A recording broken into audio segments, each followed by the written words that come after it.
Travel directors invite you on an adventure of a lifetime to the little visited yet magnificent Western Balkans. We'll visit Croatia, Bosnia and Herzegovina, Montenegro, Kosovo, Macedonia and Albania.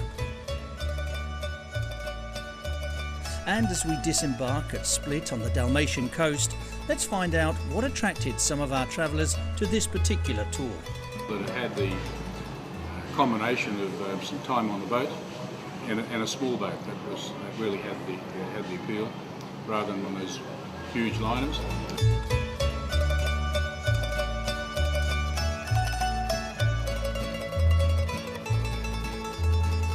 I love to go to different places. I love to do different things that I don't know anything about. And I've really discovered how ignorant I am about the history in places like this. And so it's been fascinating for me to just come and experience something that I really know nothing about.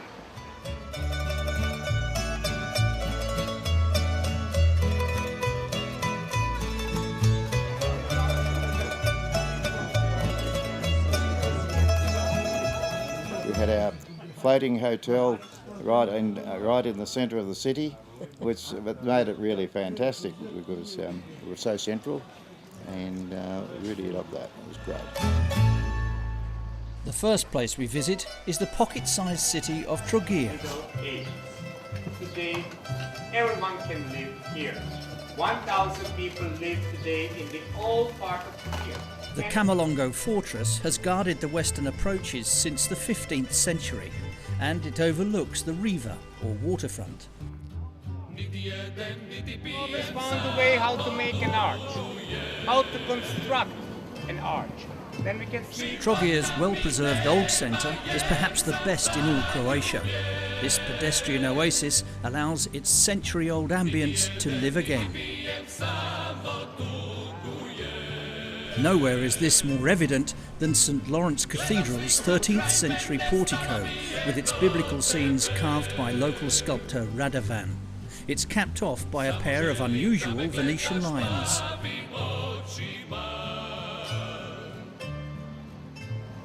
here we are in the palace, in the substructure of the palace. And you're gonna see many rooms here, very well preserved. Actually, almost everything here in the substructure of the palace is 1700 years old. The octagonal building used to be the Roman Emperor Diocletian's tomb. It's now Croatia's smallest cathedral. Once the antechamber to Diocletian's quarters, the dramatic colonnaded square known as the peristyle is the heart of the palace complex. An after-dinner stroll back to the Emanuel ends our stay in beautiful Split. Tomorrow we set sail for the Dalmatian Islands.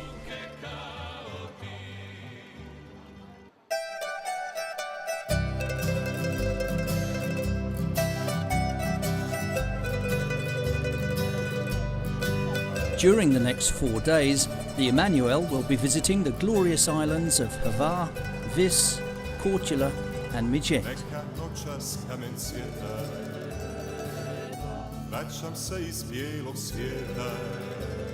Beautiful and historic Hvar is the sunniest place in the country, with almost 3,000 sunny hours a year. Right in front of you, map of the island, you can see actually it covers the area of 300 square kilometers and has the population of 11,000 people. You're right here in the Hvar town. There's a Franciscan monastery sitting on the bay with an original Last Supper painting by local artist Matteo Ingoli. High up, a rambling Venetian fortress looks down on the town beach. And the 16th century cathedral of St Stephen.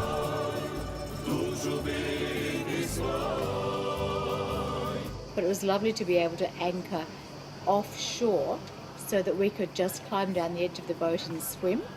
That was really good.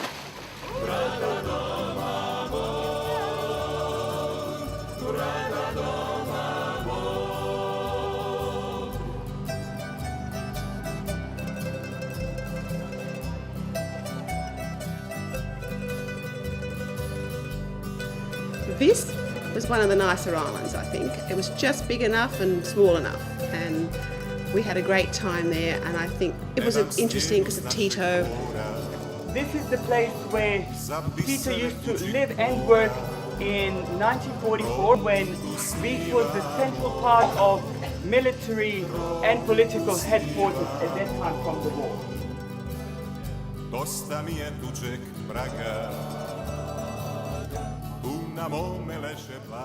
Many of the islands produce quality Dalmatian wines. Pavac is a red and Gurk and Possip are whites. And don't forget to try the local pies. The pie is very nice, thank you, Robin. I thought it may have been a little salty, but it's very palatable. Anchovies and tomato. We've made a detour from Vis to visit Bisavo, home of the famous Blue Grotto. Accessed through a narrow, low corridor, it gets its name from the sun's rays entering the cave through the sea and simmering over the walls. It can only be viewed in calm weather. They were all so beautiful. I mean, they were all the same, but they were all different. I think probably Portia, and possibly that was because of the guide we had there, because she made it so much fun and she just really brought it to life. And I'm sure it will be your favorite street as well, especially for men. It's not that kind of There are no shops.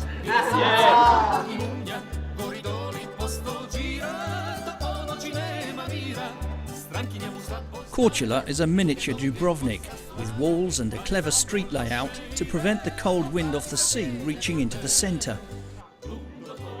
But Korčula has another claim to fame, Marco Polo.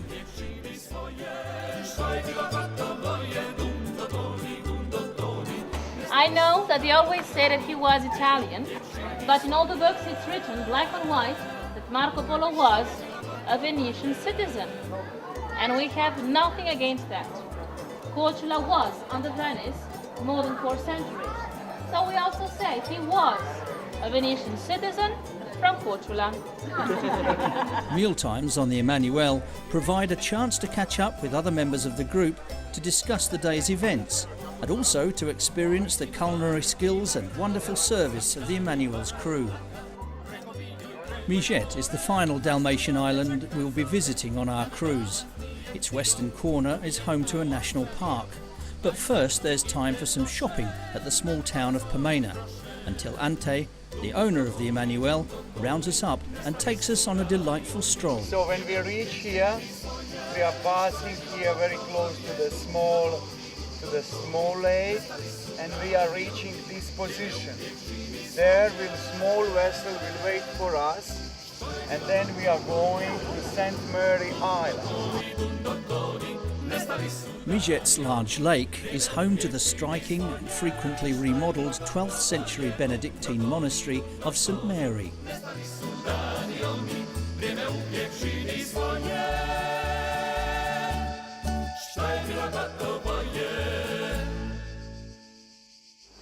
And so that's at 12 o'clock, the panoramic view of the city walls of Dubrovnik.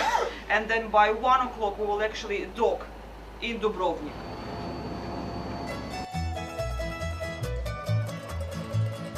Magnificent Dubrovnik did not escape the hostilities of the 1990s, as our guide is quick to point out. 2,000 mortar shells struck the inner and the outer part of the town from September to end of December of 1990. I remember on the 13th of September was the first day of school for me. The second day of school came 5 months later.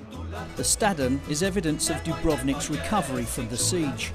The Onofrio fountain still flows. The Franciscan monastery's cloisters offer sanctuary. And there's the third oldest operating pharmacy in Europe. However,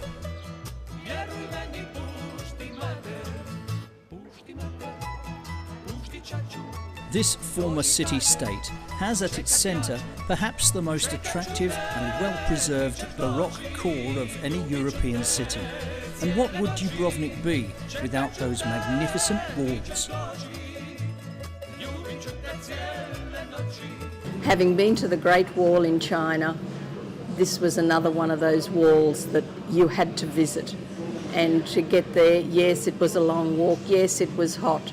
You soon forgot that because there was a breeze, and to walk back down through it and around to the waterfront was just a beautiful walk. I'm pleased I did it.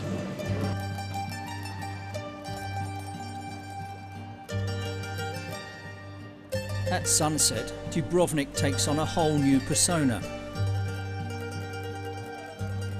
And with dining out the norm, we readily join in. Dubrovnik's historical past seems all the more closer in the subdued light, a fitting end to a magical visit. No, that ship was just so good, and it was so well organised, administered. The crew was so friendly and helpful. The service that Ansip provided really excelled. He went out of his way, he really did.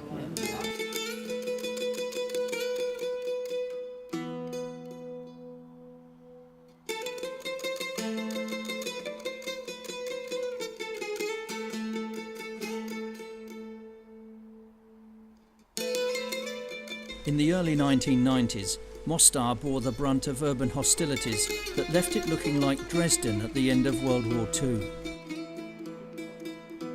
Some of the scars still remain.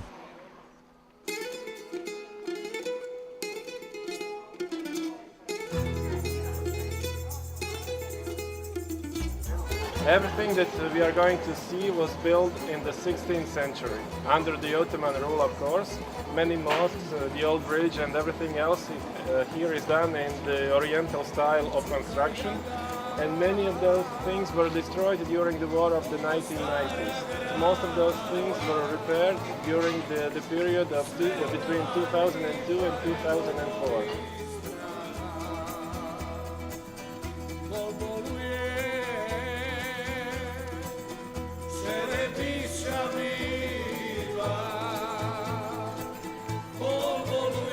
At dusk, the lights of the mill house twinkle as we dine opposite the Balkans' most celebrated bridge. It's a magical scene, and one we'll surely never forget.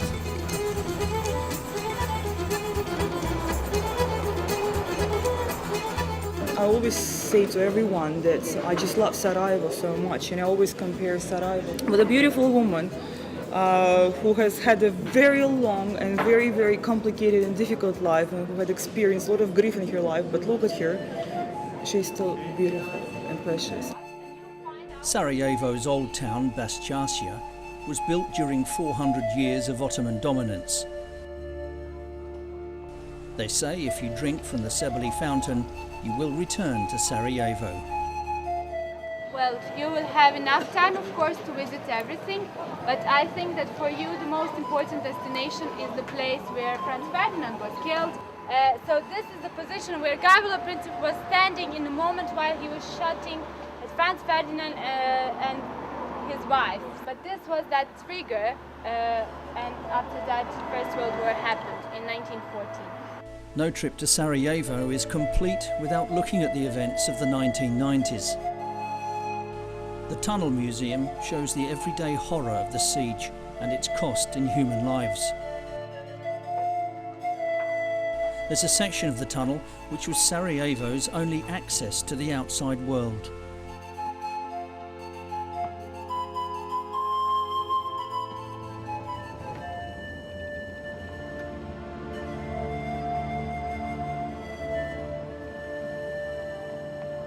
Montenegro is the smallest country in the Balkans, with a population of just over 600,000. But what it may lack in numbers, it more than makes up for with spectacular scenery, starting with the Tara River Canyon. We came over the border though, and we went through a series of 70 tunnels built during the Tito era, but these amazing tunnels all the way through the mountains. And to your right is the Tara River Canyon, which is the most pristine piece of water I've ever seen anywhere. And it's apparently the cleanest piece of water in Europe, and everybody's eyeing it up.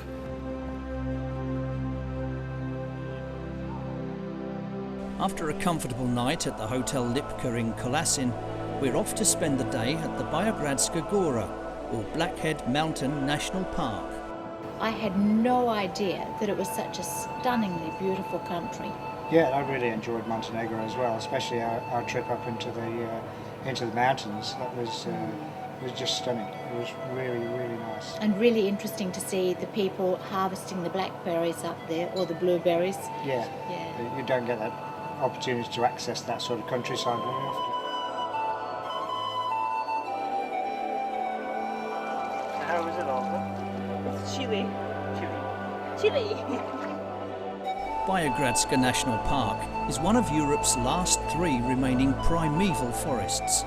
King Nikola, on a visit in 1878, was so taken by the beauty of the lake that the canny locals gifted him the land, so he would have it preserved. We're passing through Kosovo, Europe's newest country.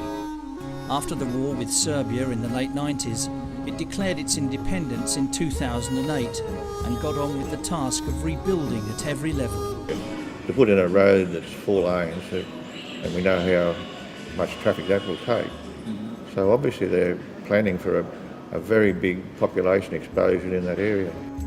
On our way into the capital, Pristina, you can't help but notice the who's who of international organisations. Bill Clinton even has his own square, while Skanderbeg, Albania's national hero, takes pride of place outside the government building. During our short visit to Kosovo, it's obvious that the country's people still have to work through many problems. But you can only be optimistic that they can find a way to live in harmony once again.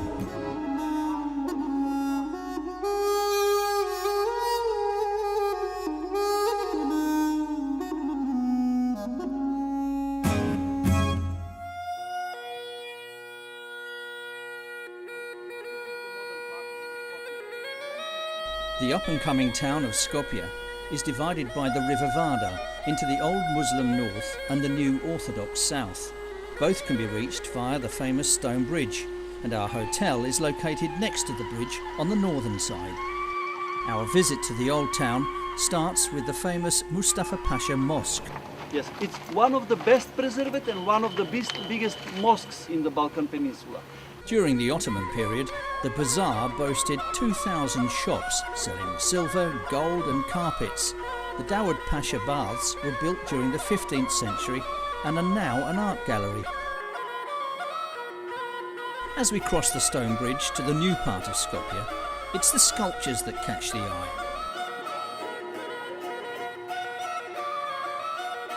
Yes, Mother Teresa was born and raised here.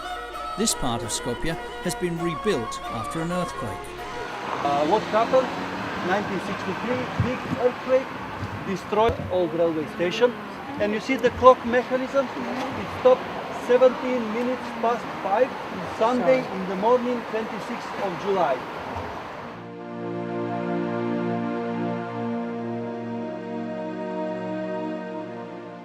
We're heading south to visit Macedonia's most popular destination, Lake Ohrid. Both the lake and the town are under the protection of UNESCO. The lake itself is one of the oldest in the world, belonging to the ranks of Lake Baikal in Siberia.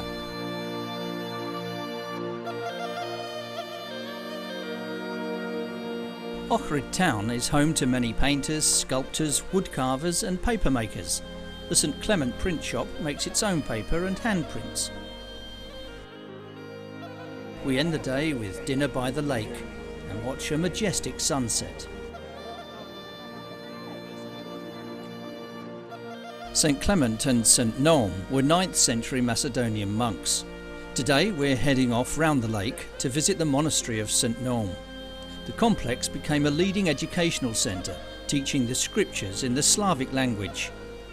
From the monastery, out over the lake, we get our first view of mysterious Albania.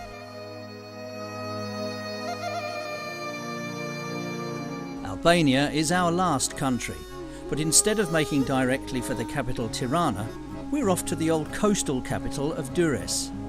Driving in, you could be forgiven for thinking you're on the Gold Coast, but Durrës is very old and very up to date, with a mosque which looks strangely different. Now, but have you seen this kind of architecture? No, because the Italians built us this one. That's not the only thing the Italians or Romans built in Durrës over the centuries.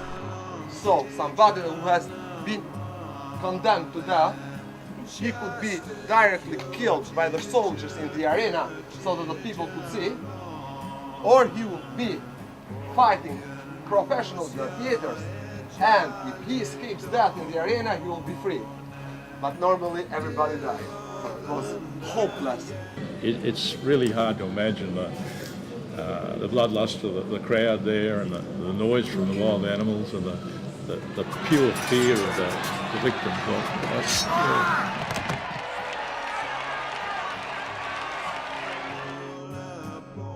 The capital Tirana has changed from the drab grey concrete of the Enver Hoxha era and the dictator's bunker mentality to the bright colours of Edi Rama, the three-time elected mayor of Tirana, who has removed illegal buildings to widen the streets, painted grey concrete buildings in bold patterns, reclaimed park space and planted nearly 2,000 trees around the city. Even Skanderbeg Square is undergoing change, with new buildings springing up and old historical ones having a makeover. Our hotel, the Tirana International, overlooks the square in the city's centre. Albania has surprised me. I didn't expect a city as big as Tirana, and more culture here than I thought. Didn't realise it went right back as far as it did to the Romans and before. It's been a surprise for me.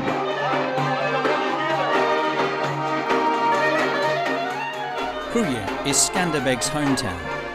Although it was some 500 years ago, there's still a lot of pride in the fact that he and his mates defended Kruje against the Ottoman hordes for 4 decades until his death. The Old Bazaar is the best place in the country to buy authentic handicrafts. As we lunch to the strains of the Kruje folk ensemble, we can look back on our great journey and our glimpse into the very soul of the Balkans. The whole trip has been absolutely magic, and it's been an experience pretty much like no other I have experienced on other trips.